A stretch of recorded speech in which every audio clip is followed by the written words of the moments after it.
खबर बलिया जनपद से, जहां राज्यपाल आनंदीबेन पटेल द्वारा विश्वविद्यालय में दिए गए बयान पर बलिया में घमासान छिड़ा।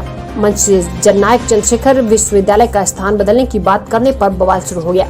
सपा के पूर्व मंत्री नारद राय ने प्रेस कॉन्फ्रेंस करके विस्थापित होने पर चेतावनी दी। साथ ही चंद्रशेखर विश्वविद्यालय के कुलपति को पागल बताया। आज बहुत ही भारी मन से और गुस्से में समाजवादी पार्टी बलिया के सभी वरिष्ठ नेताओं के साथ विचार विमर्श के बाद आप लोगों को आमंत्रित किया था और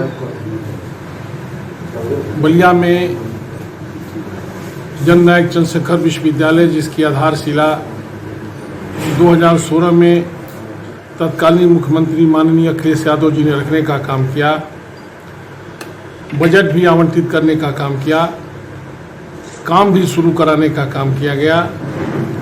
जैसे ही हमारी सरकार चली गई, जननायक चंद्रशेखर विश्वविद्यालय का काम रुक गया। जो पैसा माननीय अखिलेश यादव जी ने दिया था उसको भी खर्चा नहीं किया गया। 5 साल के बजट में 1 रुपया का भी जननायक चंद्रशेखर विश्वविद्यालय के लिए बजट में प्राविधान नहीं किया गया। इसको भी हम कुछ हद तक बर्दाश्त करने के लिए तैयार थे, लेकिन अभी पिछले दिनों दीक्षांत समारोह में उत्तर प्रदेश की महामहिम गवर्नर साहिबा आई थी और उन्होंने अपने दीक्षांत समारोह में, जिसमें उत्तर प्रदेश के उप मुख्यमंत्री, शिक्षा मंत्री भी उपस्थित थे, उन्होंने कहा कि अगला दीक्षांत समारोह दूसरे कैंपस में होगा और ये भी कह दिया कि 1 रुपया भी अब यहाँ विश्वविद्यालय कैंपस में खर्चा नहीं होगा। यह सुनकर के बलिया के लोग बड़े ही दुखी हैं और उद्वेलित हैं। समाजवादी पार्टी के लोगों ने बलिया की भावनाओं को समझते हुए जननायक चंद्रशेखर विश्वविद्यालय, जिसकी स्थापना के लिए पता नहीं कितने दिनों से हम लोग संघर्षरत थे, हमारे नेता माननीय राम गोविंद चौधरी जी, स्वर्गीय गौरी भैया विद्यार्थी जीवन में थे, तब से इस मांग को करते करते कई पीढ़ियां हमारी गुजर गई। तब माननीय अखिलेश यादव जी की कृपा हुई और बलिया में चंद्रशेखर विश्वविद्यालय बना। भारतीय जनता पार्टी की सरकार एक साजिश के तहत हमारे बलिया से जननायक चंद्रशेखर विश्वविद्यालय को दूसरे जगह स्थानांतरित करना चाहती है। यह कतई बर्दाश्त नहीं किया जाएगा। इसके लिए हमारे नेताओं ने अभी प्रेस कॉन्फ्रेंस में संकल्प लिया है कि बड़ी से बड़ी लड़ाई लड़ेंगे, कुर्बानी देंगे और जननायक चंद्रशेखर विश्वविद्यालय जहां पर आधारशिला माननीय अखिलेश यादव जी ने रखा है, उसी को बनाने का काम करेंगे। देखिए, जो सरकार मौजूदा सरकार है नामों के साथ छेड़छाड़ कर रही, जैसे डायल 112 के साथ छेड़छाड़, किसी जिले के साथ छेड़छाड़, अब जननायक चंद्रशेखर विश्वविद्यालय के साथ छेड़छाड़। जननायक चंद्रशेखर विश्वविद्यालय का नाम तो नहीं बदलने का काम कर रही है, जननायक चंद्रशेखर विश्वविद्यालय का अस्तित्व मिटाना चाहती है। स्थल का चयन नहीं हुआ। एक तरफ जो बहाना बनाया जा रहा है कि जल जमाव के कारण विश्वविद्यालय दूसरे जगह स्थानांतरित किया जाएगा। उत्तर प्रदेश, हिंदुस्तान की बात नहीं करूंगा, बलिया जनपद के ही दर्जनों ऐसे स्थान है, पुलिस लाइन है, जेल है, कॉलोनियां हैं, जहां पर लगातार जल जमाव पड़ा हुआ है। उसके निजात के लिए हम सरकार में थे, हमने बड़े बड़े नाले का निर्माण कराने का काम किया। जननायक चंद्रशेखर विश्वविद्यालय जहां बना है वह शहीद स्मारक, जिसका विस्तार माननीय चंद्रशेखर जी ने कराया था, जल जमाव न हो इसके लिए उन्होंने पूरे कैंपस के बाहर बंधी बनवाने का काम किया था। क्योंकि 35 साल 40 साल पहले की बंदी है, वो क्षतिग्रस्त हो गई है। हम लोगों की मांग है कि जल जमाव से निजात दिलाने के लिए उस बंदी को ही ऊंचा किया जाए, उस पर पथवे बनाया जाए और जल जमाव का बहाना बना करके जननायक चंद्रशेखर विश्वविद्यालय को बलिया से हटाने का प्रयास न किया जाए। अगर यह प्रयास होगा तो इसके लिए आंदोलन करने का काम करें। हम तो ये भी कहना चाहते हैं कि अगर 5 साल में भारतीय जनता पार्टी ने इस विश्वविद्यालय के लिए कुछ नहीं किया तो 6 महीना और शांत रहे। 2022 में समाजवादी पार्टी की सरकार आएगी, माननीय अखिलेश यादव जी मुख्यमंत्री बनेंगे और जननायक चंद्रशेखर विश्वविद्यालय का बहुत बड़ा विस्तार किया जाएगा, जो स्टेट स्तर का नहीं बल्कि देश स्तर का विश्वविद्यालय होगा। दूसरा कैंपस बनाने की बात कुलपति महोदया द्वारा किया जा रहा है रसना के कताई मिल में। देखिए, यहाँ की कुलपति महोदया पागल है। जिस कैंपस की जिम्मेदारी उनको दिया गया है न उसमें वो निर्माण कराना चाहती है। अभी हमारे पार्टी के प्रवक्ता हैं कांजी पांडे जी, जो शिक्षा से जुड़े हुए हैं, उन्होंने आप लोगों के बीच में कहने का काम किया कि जो सब्जेक्ट माननीय अखिलेश यादव जी ने स्वीकृत किया था, उसके बाद एक भी सब्जेक्ट 5 साल में उत्तर प्रदेश की सरकार ने बढ़ाने का काम नहीं किया है। एक कैंपस बन नहीं रहा है और दूसरे कैंपस का सपना दिखाना यह पागलपन का ही द्योतक है।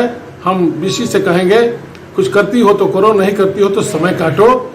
समाजवादी पार्टी की सरकार आएगी तब तुम बीसी भी नहीं रहोगी और विकास भी नहीं रुका पाओगे। कताई मिल का दूसरे जगह जमीन अलाट हो गया था। अभी आप ही लोगों से पता चला कि गवर्नर साहिबा की बातों को दम देते हुए यहाँ के वाइस चांसलर साहिबा ने कहा कि कताई मिल की ज़मीन पर दूसरा कैंपस बनाएंगे। उनको अभी पता भी नहीं है कि वो कताई मिल का कैंपस समाजवादी पार्टी की सरकार में हम लोगों की मांग पर माननीय अखिलेश यादव जी ने जो 400 केवीए का पावर स्टेशन बलिया में नहीं है, उसको बनाने के लिए अधिकृत किया था, स्वीकृत किया था।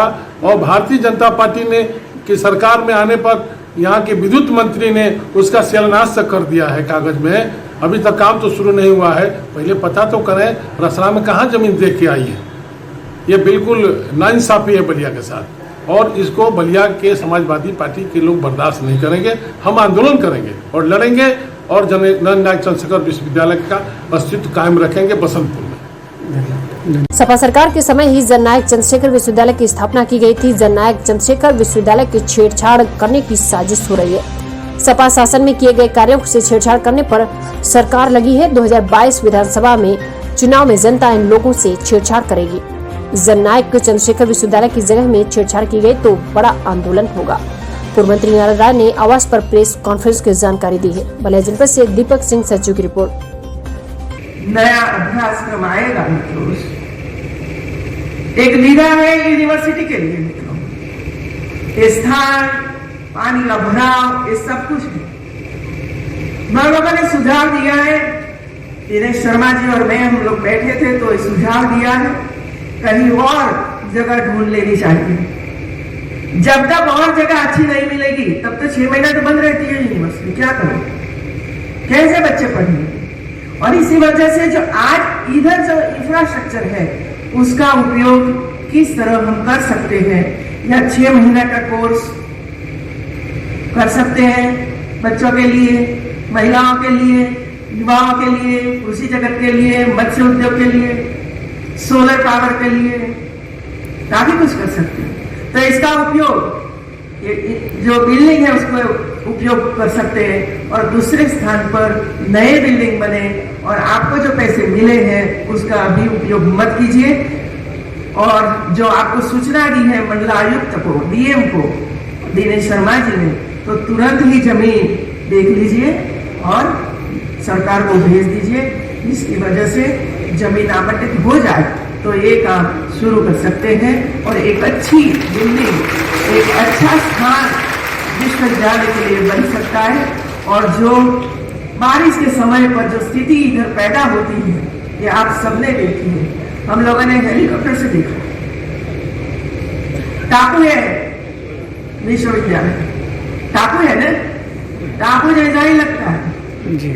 और पूरी यूनिवर्सिटी तैरती है अंदर पानी में, स्थिति है। जिसने भी जमीन दी इसकी कोई वो नहीं, कम से कम यूनिवर्सिटी तो शुरू हुई। इसी वजह से हम उसको भी अभिनंदन देते हैं कि इस एरिया में नई यूनिवर्सिटी शुरू करने की कल्पना की गई।